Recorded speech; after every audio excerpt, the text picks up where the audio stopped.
My job existed in the zero-tolerance zone. I was a structural engineer specializing in seismic mitigation, which meant that if my calculations were wrong by even half a degree, buildings could collapse. Bridges could fail. People could die. There was no room for almost right or close enough in my world. Every number I signed off on was a promise that someone's child would make it home safely that night.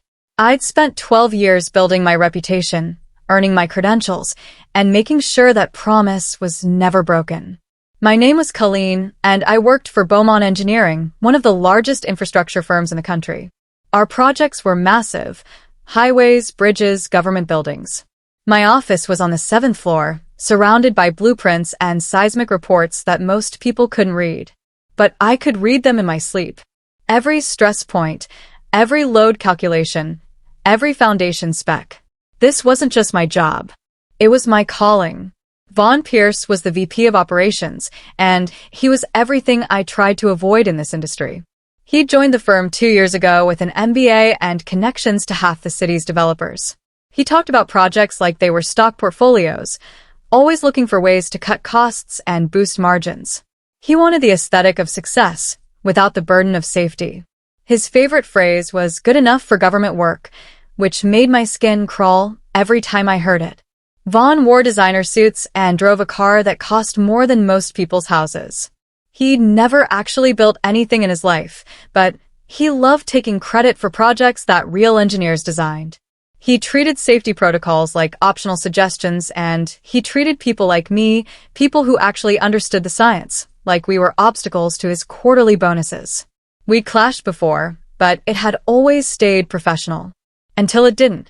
The problem started in late August. Vaughn came to my office with a proposal to switch concrete suppliers for the Riverside Bridge project.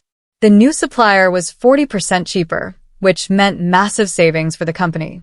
It also meant the concrete had lower compression strength and questionable quality control. I reviewed their specs for 3 days, ran the numbers twice, and came to the same conclusion both times. It wasn't safe. When Vaughn came back for my approval, I was ready. "I can't sign off on this," I told him, sliding the report across my desk. "The concrete doesn't meet the seismic requirements. If we get even a moderate earthquake, the bridge could fail." Vaughn's jaw tightened. "Colleen, we're talking about saving $2 million. The probability of a major earthquake in the next 50 years is minimal." "Minimal isn't zero, Vaughn. And even a small earthquake could cause structural damage with this concrete. It's not safe." Vaughn left my office without another word, but I could see the anger simmering behind his eyes. Over the next 2 weeks, things started to change. Small things at first. People stopped including me in certain meetings. Conversations would end abruptly when I walked into the break room. My assistant told me that Vaughn had been making comments about me being difficult to work with and defensive about her decisions. Then the rumor started. Someone heard from someone else that I was hiding something about my background, that I was overcompensating for some deficiency in my credentials. The whispers followed me through the hallways, and I couldn't figure out where they were coming from. I'd graduated magna cum laude from one of the top engineering programs in the country. I had my PE license, my seismic certification, and a dozen completed projects under my belt. But Vaughn was planting seeds of doubt, and they were taking root. In mid-September, I got called to HR. I thought it was about the bridge project or maybe a routine review. Instead, I walked into a conference room to find Vaughn sitting at the table with the HR director and a folder thick with papers. "Colleen, please sit down," the HR director said, her face serious. I sat, my stomach already sinking. Vaughn opened the folder and pulled out what looked like a background check report. "Colleen, we've been conducting routine verification of employee credentials. It's standard procedure for projects of this magnitude. Unfortunately, we've discovered some discrepancies in your file." My heart stopped. "What discrepancies?" "Your university has no record of you graduating," Vaughn said, his voice dripping with false concern. "According to this background check, you never completed your degree, which means your PE license is invalid, and every project you've signed off on for the past 5 years is potentially compromised." I stared at him, my brain struggling to process what he was saying. "That's impossible. I graduated in 2011. Vaughn stood up, making a show of being disappointed rather than angry. Colleen, I want to believe you, but the evidence is clear. The university has no record. No transcript, no graduation certificate, nothing. I've already contacted the state licensing board. The HR director looked uncomfortable, but said nothing. I tried to speak, to defend myself, but Vaughn was already moving. I'm terminating your employment effective immediately. We'll need your badge and your building access card. He walked me to the elevator, and as the doors opened, he raised his voice just enough for the interns in the lobby to hear. I don't employ liars, Colleen. I'm sorry, but this firm has standards. The elevator doors closed, and I stood there in shock, holding my purse and feeling like the floor had dropped out from under me. By the time I reached the parking garage, my phone was already locked out of the company systems. I drove home in a daze, my mind racing through everything that had just happened. Vaughn had fired me. He'd accused me of lying about my degree, about my credentials, about everything I'd built my career on. And he'd done it publicly, making sure everyone in the office knew why I was being escorted out. I sat in my living room that night, staring at the wall. My phone was silent. Nobody from the office called to check on me. Nobody reached out to ask for my side of the story. Vaughn had poisoned the well so thoroughly that I was already guilty in everyone's eyes. But my hands weren't shaking, because I knew something Vaughn didn't. I knew exactly what I was worth, and I knew exactly what he'd just done to the company by firing me. I just had to wait for him to figure it out. See, there was something called the specialist clause buried in Beaumont Engineering's federal contracts. For projects that required seismic mitigation expertise, the government required a certified specialist to be on the payroll as the official signing authority. That specialist had to have specific credentials, a federal ID number, and years of experience. I was that specialist. My federal ID was on every piece of paperwork for the Riverside Bridge project. Without me, without my active employment and my signature, the company couldn't legally proceed with any federally funded seismic projects. And the Riverside Bridge was a $500 million federal project. Vaughn had just fired the one person who was holding up the entire contract. I pulled out my employment agreement and read through the specialist clause again, making sure I understood every word. Then I made copies of everything: my transcripts, my licenses, my federal certifications, and the clause itself. And I waited. I didn't have to wait long. 3 days after I was fired, I saw the news. The Riverside Bridge project had hit a snag. Construction was supposed to start in October, but there were delays with the federal paperwork. The article was vague, talking about administrative issues and compliance reviews. But I knew what was really happening. The Department of Transportation had noticed that the signing authority was no longer employed by the firm. They'd put a hold on the entire project until Beaumont Engineering could provide a replacement with equivalent credentials, which was nearly impossible because seismic mitigation specialists with my level of experience were rare. You didn't just find us on LinkedIn. Vaughn was drowning, and he didn't even know why yet. I imagined him in his office, scrambling to figure out what had gone wrong, completely oblivious to the fact that he'd caused the crisis himself. On the 4th day, I sent a certified letter directly to the Department of Transportation. It was professional, courteous, and devastating. To whom it may concern, I am writing to formally notify you that as of September 15th, I am no longer employed by Beaumont Engineering. As such, I can no longer serve as the signing authority for the Riverside Bridge project, federal contract number RB 2024-0847. Please update your records accordingly and direct all future correspondence regarding seismic mitigation to the appropriate party at Beaumont Engineering. Sincerely, Colleen. I sent copies to 3 different offices within the DOT, marked urgent, with return receipt requested. Within 24 hours, the federal government had officially halted the $500 million project. The news broke the next morning. Major bridge project frozen due to compliance issues. The company's stock dropped 2% by noon. Mr. Beaumont, the founder, flew in from Europe that afternoon. He was 73 years old, semi-retired, and spent most of his time at his villa in France. But when a $500 million project suddenly collapsed, he came back. I heard through a former colleague that he'd stormed into the executive office demanding to know what had happened. Who had screwed up? Why was the federal government refusing to move forward? Why hadn't anyone told him there was a problem with the signing authority? Vaughn, apparently, had been caught completely off guard. He'd fired me for lying about my credentials, but he never bothered to check what role I actually played in the federal contracts. He'd been so focused on discrediting me that he'd ignored the legal framework that held the entire project together.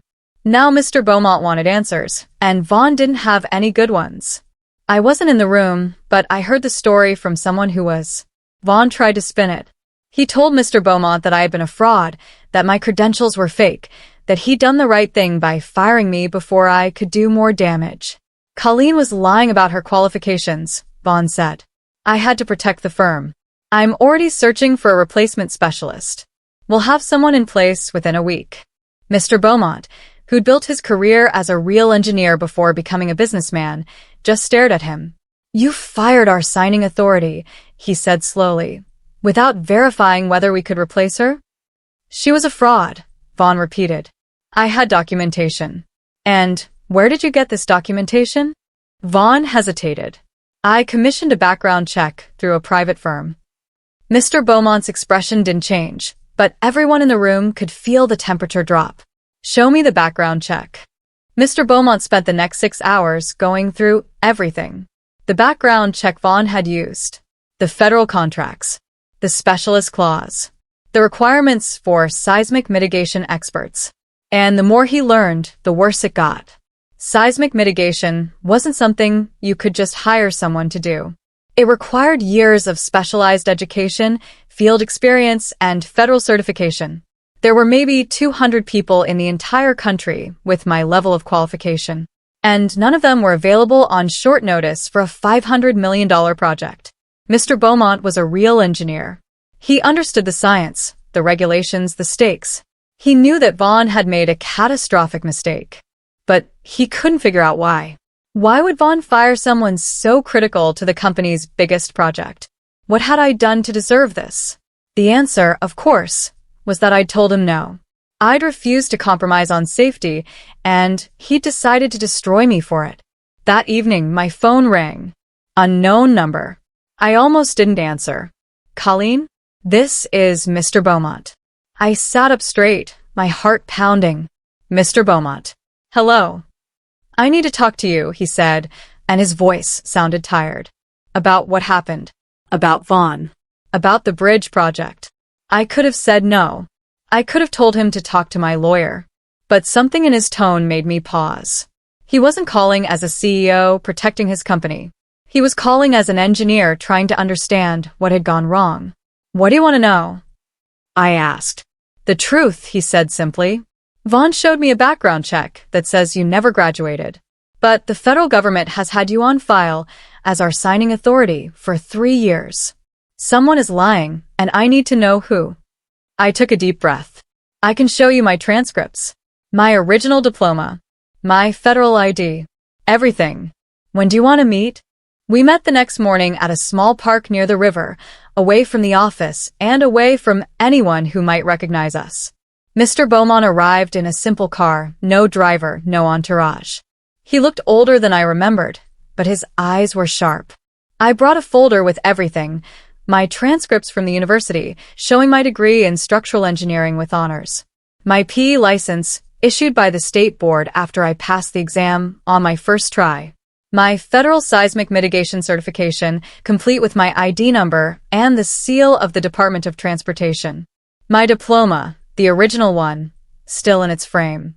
Mr. Beaumont went through each document slowly, carefully, like he was reviewing blueprints. Then he pulled out his phone and made a call. Yes, hello. I'm calling to verify the graduation records of a former student. Colleen, what year did you graduate?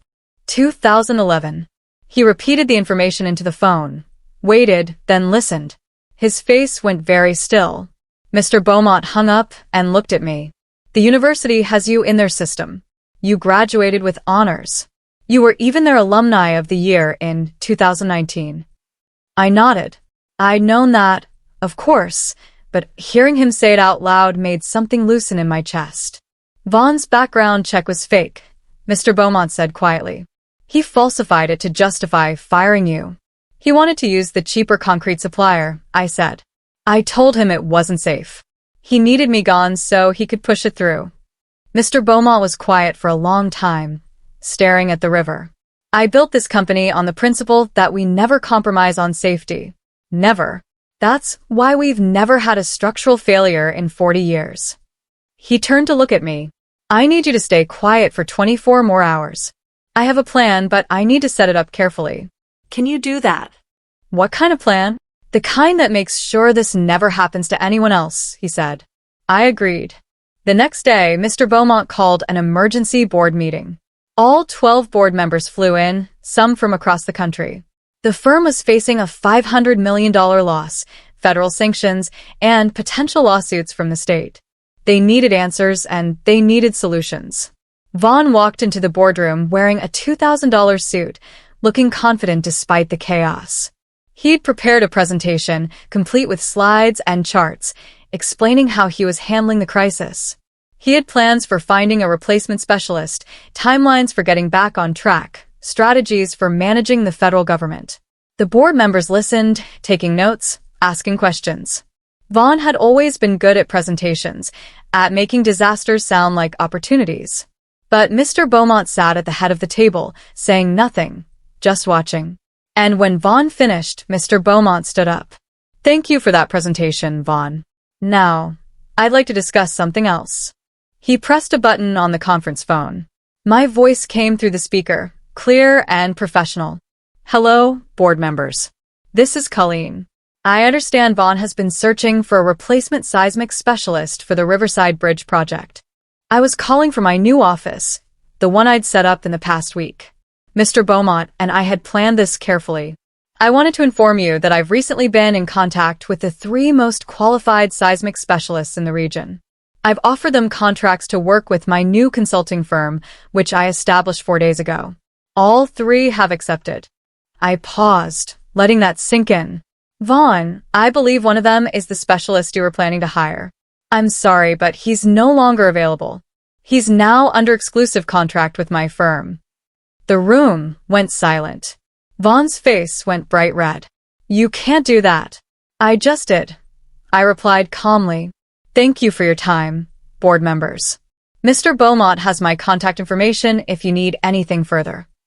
The line went dead. Vaughn turned to Mr. Beaumont, furious. You let her sabotage us? You let her steal our specialists? I didn't let her do anything, Mr. Beaumont said coldly. She's a private citizen running her own business. She can hire anyone she wants. He picked up a folder from the table. But let's talk about what you did, Vaughn. This is the background check you used to fire Colleen. The one that claimed she never graduated from university. He held it up so everyone could see. I called the university myself this morning. Would you like to know what they told me? Vaughn's confident expression started to crack. They said Colleen graduated with honors. They said she was their alumni of the year. They said she's one of the most accomplished graduates they've had in structural engineering. Mr. Beaumont's voice was ice.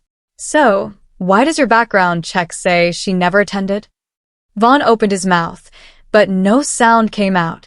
His face was draining of color, going from red to white in seconds. I'm waiting for an answer, Vaughn, Mr. Beaumont said. If the university says Colleen graduated with honors, if she was alumni of the year, if her credentials are completely legitimate, then why did you fire her? The board members were all staring at Vaughn now. He looked like he was going to be sick. His face had gone from red to a terrifying, pale white. Sweat was beading on his forehead. The background check company must have made a mistake, he stammered. I trusted their report. I didn't know. You didn't verify it, Mr. Beaumont interrupted. You didn't call the university yourself. You didn't check her federal ID. You didn't review her actual credentials. You took a questionable background check at face value and fired the most critical person on our largest project. He stepped closer to Vaughn. Or maybe you knew exactly what you were doing. Maybe you wanted her gone because she wouldn't approve your cost-cutting measures. Maybe you falsified that background check yourself. Before Vaughn could respond, the boardroom doors opened. 2 people in dark suits walked in, and everyone turned to look. They had federal badges clipped to their belts. Vaughn Pierce, one of them asked.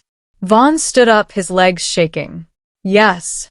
We're with the Department of Transportation, Office of Inspector General.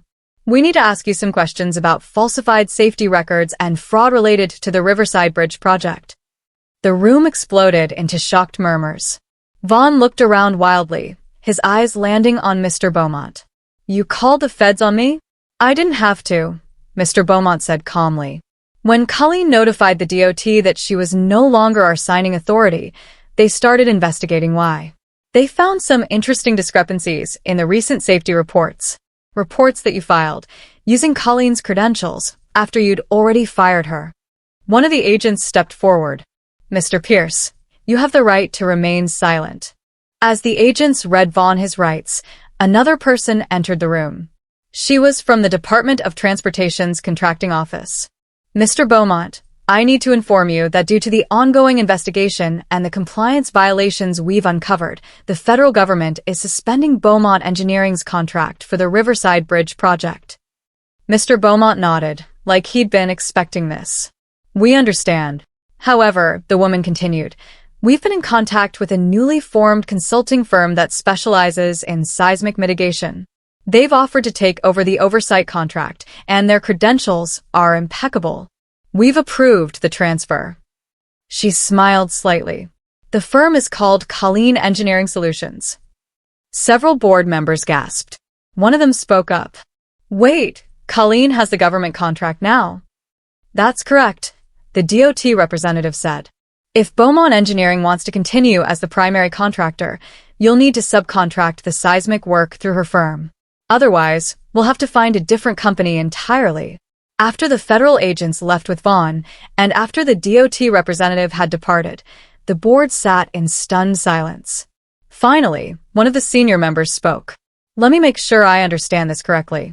Vaughn fired Colleen. Colleen started her own firm. The government gave her our contract. And now, if we want to finish this $500 million project, we have to hire her back as an outside contractor? That's correct, Mr. Beaumont said. And what will that cost us? Mr. Beaumont pulled out a proposal I'd sent him that morning.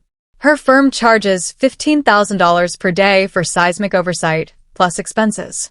Based on the project timeline, we're looking at approximately $2 million in consulting fees.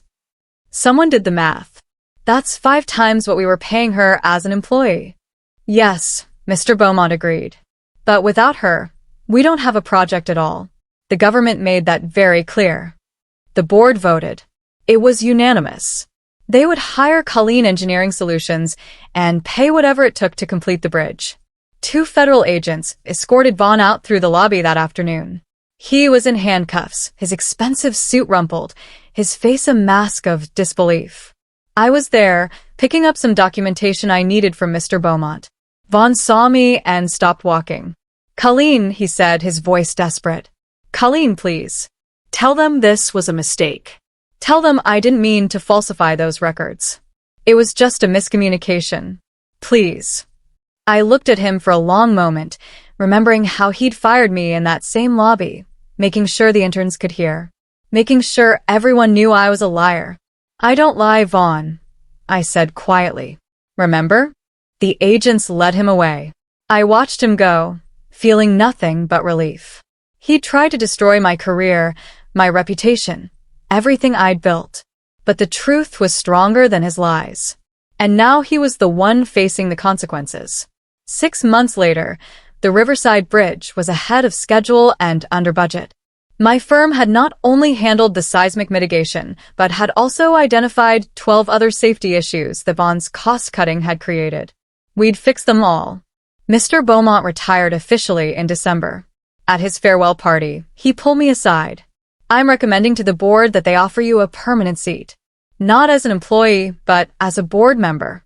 This company needs people who understand that safety isn't negotiable. I accepted. 3 weeks later, I stood on the completed bridge, watching the first cars drive across. My name was on the dedication plaque, right under Mr. Beaumont's. Seismic Mitigation Oversight, Colleen Engineering Solutions. Vaughn was facing federal charges and had lost his engineering credentials permanently. The cheap concrete supplier had been investigated and shut down.